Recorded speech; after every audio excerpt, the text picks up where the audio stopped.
5 दिवसीय रायपुर छत्तीसगढ़ की इस पुण्यमय धरा में शिव महापुराण की कथा श्रवण करने का सौभाग्य मिला है। कथा मंडप में विराजमान महामहिम राज्यपाल छत्तीसगढ़ प्रदेश से, कथा मंडप में ही विराजमान महिला विकास मंत्री महोदय, कैबिनेट मंत्री आदरणीय संसदीय महाराज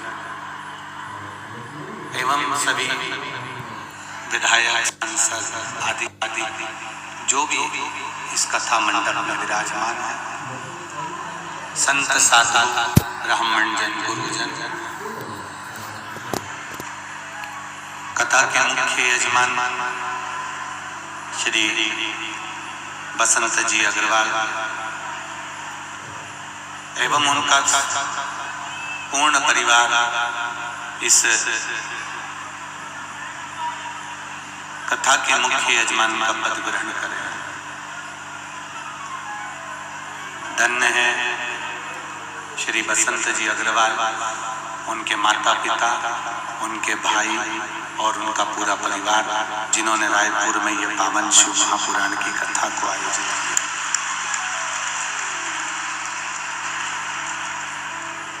बहुत छोटा सा जीवन है मनुष्य का, और छोटे से जीवन में भगवान की अविरल भक्ति को प्राप्त करने का सौभाग्य मिला।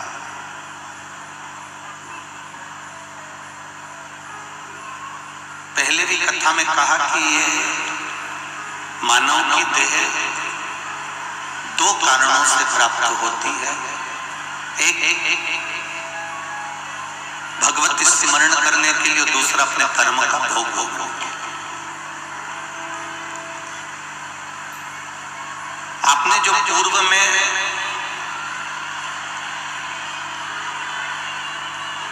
साउंड वाले कहां बैठे, पीछे का माइक इधर साइड से पूरे माइक चालू कर दीजिए, थोड़ी आवाज बढ़ा दीजिए, पीछे के पंडाल में।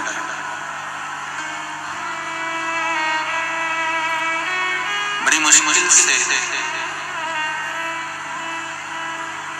ये मानव की देह प्राप्त होती है, और 2 कारणों से ये मनुष्य का शरीर मिला है। पहला भगवत भजन के लिए, भगवत स्मरण के लिए, और दूसरा कर्म का भोग भोगने के लिए। कि तेरी कृपा बिना नहीं एक रेणु लेते श्वास, तेरी कृपा से तनु तनु। आदरणीय राज्यपाल महोदय भी कह रही थी महामहिम कि जब कॉरिडोर का उद्घाटन हुआ तब आपका आगमन मध्य प्रदेश के उज्जैन महाकाल की नगरी में प्रवेश हुआ। हम तो कहेंगे ये महाकाल बाबा का आपके प्रति प्रेम है, जो खींच कर उज्जैनी बुला लेता है। ये महाकाल बाबा का स्नेह है।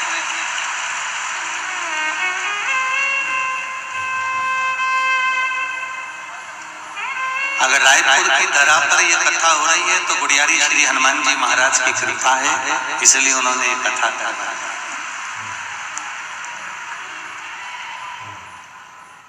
और कथा भी चुनी श्री हनुमान जी महाराज ने तो चंपेश्वर महादेव की कथा सुनी। कोई साधारण सी कथा नहीं है।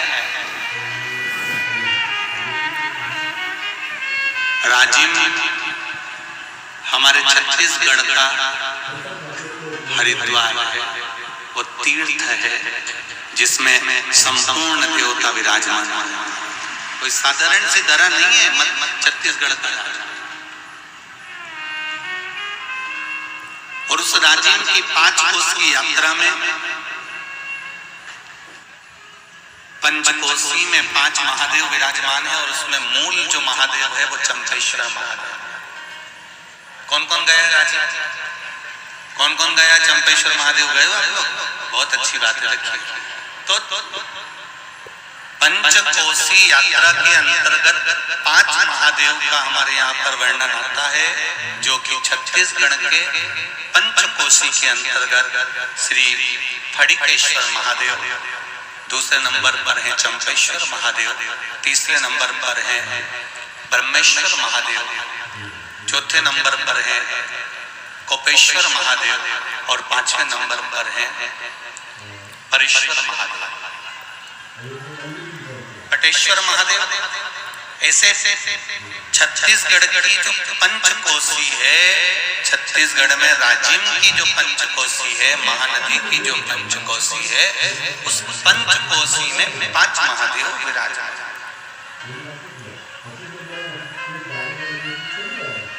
और पंचकोसी के वो 5 महादेव में जो मूल महादेव का वर्णन किया गया है वो चंपेश्वर महादेव का किया।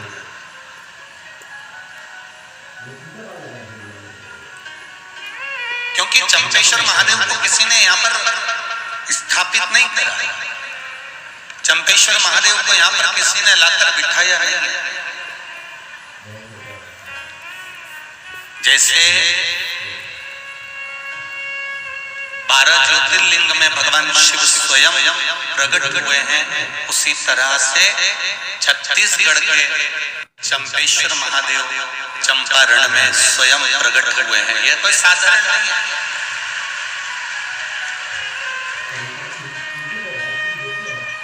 स्वयं प्रागट्यता की स्वयं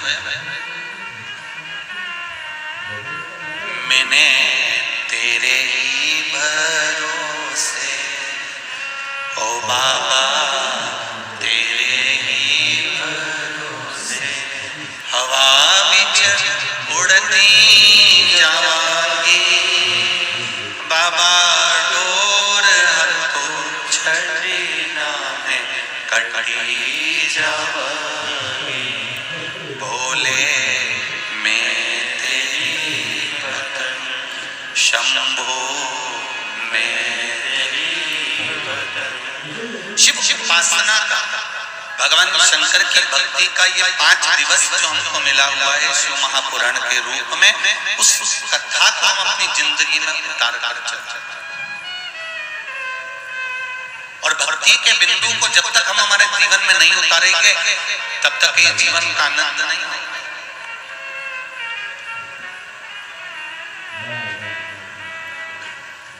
हर समस्या का हल, जरा जम के बोलो,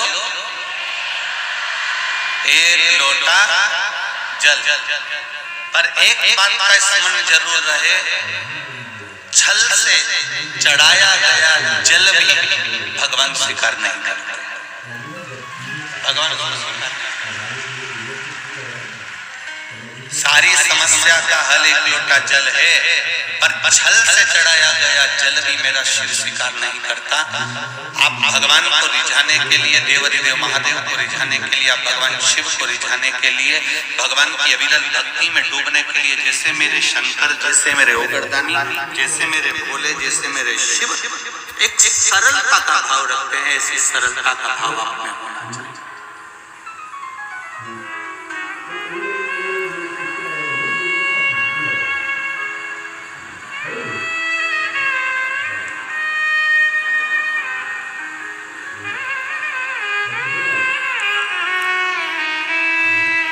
भगवान की अविरल भक्ति का क्या भाव होना चाहिए, भगवान की अविरल भक्ति का क्या तत्व होना चाहिए, ये शिव भक्ति से हमको मालूम होना चाहिए। देखो, जमीन रोड पर अगर किसी का घर होता है ना तो उसकी बहुत कीमत होती है, और गली कूचे में होता है तो उसकी कोई कीमत नहीं होती। बोलो रे रायपुर वालों, सही है ना जी?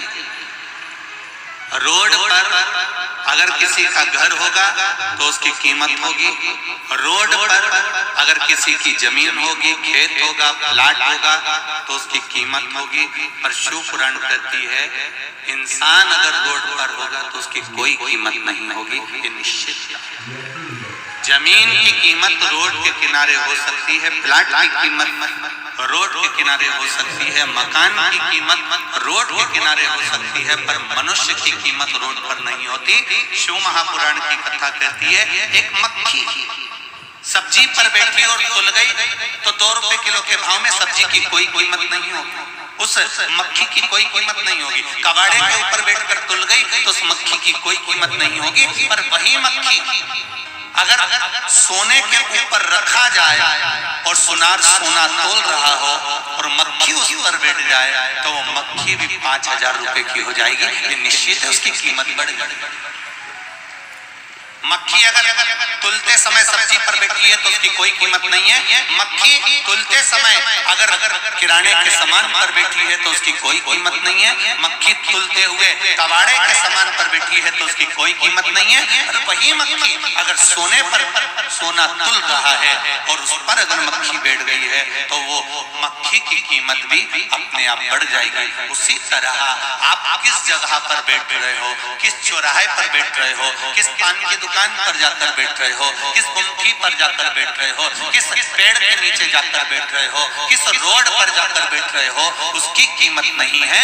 शिव महापुराण की कथा कहती है, जब हम भगवान की शरणागति में, सत्संग में या शिव महापुराण में जाकर बैठते हैं तो ये शरीर की भी कीमत बढ़ जाती है और आत्मा की भी कीमत बढ़ जाती है। इसकी कीमत बड़ी है, ये शरीर की कीमत भी बड़ी और आत्मा की कीमत भी बड़ी।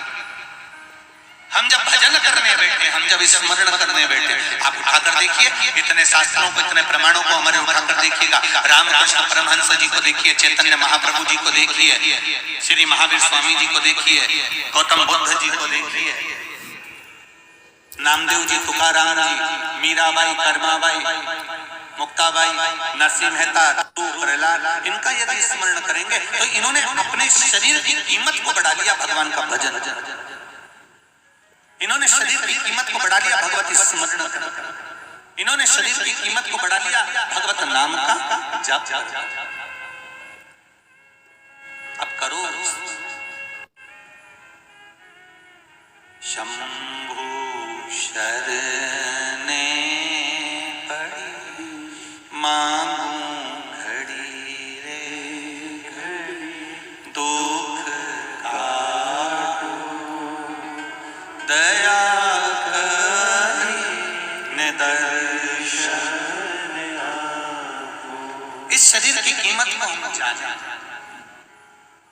कितना मूल्यवान ये शरीर दिया है, और उसके बाद भी हम अगर रोएं, उसके बाद भी हमारे नैनों में जल भर जाए कि मैं तो बहुत गरीब हूँ, या मेरा शरीर बेकार है, या भगवान ने मुझे जबरदस्ती पैदा कर दिया, भगवान ने यूं ही मुझे जन्म दे दिया। एक बात बहुत अच्छे से याद रखना, पहले भी कथा में कही, आज फिर कहते हैं, यहाँ जितनी मेरी बहनें बैठी हुई हैं, जितनी माताएं बैठी हुई हैं, जितने भाई लोग बैठे हुए हैं और जितने भी बांधव लोग यहाँ बैठे हुए हैं, आप सोने वाले कमरे में या अपने कक्ष के अंदर कोई भी अटाला चीज नहीं रखते। तुम अपनी अलमारी में हमेशा अच्छी चीज ही रखते हो, कीमती चीज ही रखते हो। जब तुम अपने कमरे में, तुम अपनी अलमारी में, तुम अपने कक्ष में, तुम अपने मकान में कोई भी अटाला सामान नहीं रखते तो जरा विचार करिए, ये पृथ्वी पूरी की पूरी मेरे महादेव का घर है। जब आप अटाला सामान नहीं रखते तो मेरा महादेव किसी फालतू को इस पृथ्वी पर क्यों रखेगा? जरा विचार करो। अगर भगवान ने जन्म दिया है, मृत्यु लोक में आए हो, पृथ्वी पर जन्म हुआ है, तो तुम्हें कीमत वाला बनाकर मेरे परमात्मा ने भेजा। ऐसा कोई मनुष्य, ऐसा कोई मानव, ऐसा कोई मनुष्य जन्म नहीं ले जिसको भगवान कीमत वाला बनाकर नहीं पैदा करता। बस आपको निखरने की जरूरत है। दुनिया की ठोकरें खाकर अपना कर्म करते करते और कर्म को प्रधान मानकर जो आगे बढ़ता चले जाता है, मेहनत करता चले जाता है, वो एक दिन आगे बढ़कर उन्नति की सीढ़ी पर चढ़ ही जाता है। पहले कर्म को प्रधान मानना।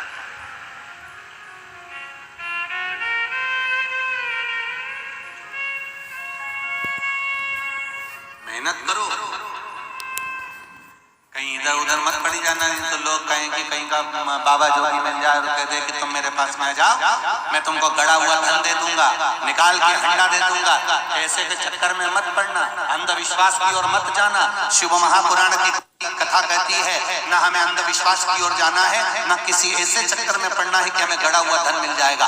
आपको धन मिले, भोलेनाथ जी से कहना भोलेनाथ मुझे किसी का धन नहीं चाहिए, शंकर जी से कहना बस इतनी कृपा करना कि मेरे भाग्य में जो लिखा हुआ है वो धन मुझे दे दे, बस इतनी कृपा कर दे, मुझे दूसरे भाग्य का नहीं चाहिए।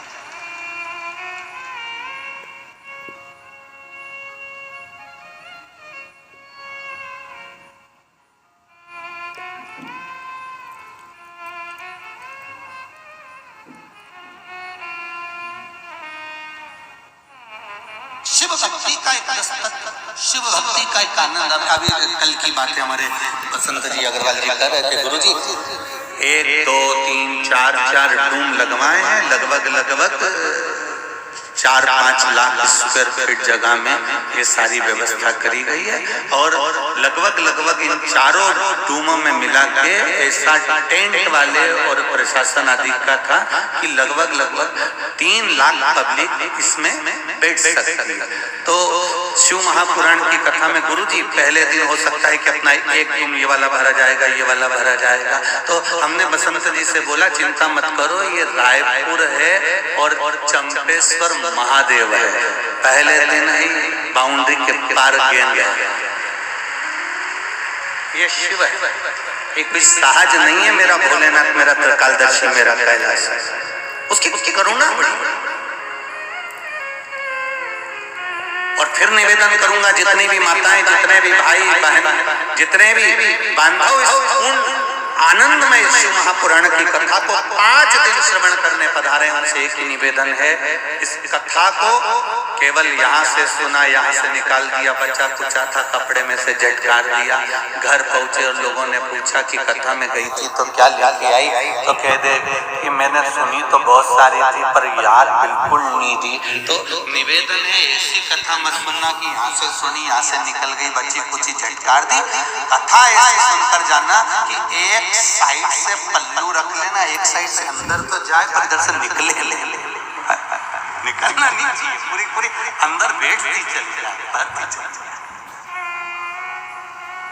ये 2 प्याले भगवान ने दिए हैं, इनको पीने के लिए, इसको तत्व को ग्रहण कर जीवन का आनंद, ये सुख